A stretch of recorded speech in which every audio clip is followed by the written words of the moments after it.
Hello hello friends, দেখো আমি আছি এখন কোথায়? দেখো বাজারে, রাস্তায় আছি। রাত প্রায় 10:30টার উপরে বেজে গেছে। আর ভাবছো আমি এত রাত্রে কী করছি বাজারে? এই সময় আসা হয় কাজ সেরে। আর এখানে 11টা 11:30 পর্যন্ত তো মার্কেট খোলা থাকেই। এখনও দেখো কতটা ভিড় আছে।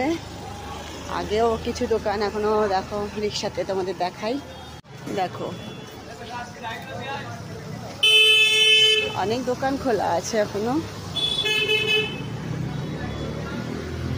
আর গরম বলে একটু বেশি টাইম পর্যন্ত সবাই থাকে। দেখো এই রিক্সাতে কত সুন্দর পেঁপে, এখানে নারকেল, ফল, সামনে আমও আছে। সব রকমের এখনো দোকানগুলো, মানে যেটা দরকার সেটা আমরা এখনো পেয়ে যেতে পারি 11টা পর্যন্ত, 11:30 পর্যন্ত।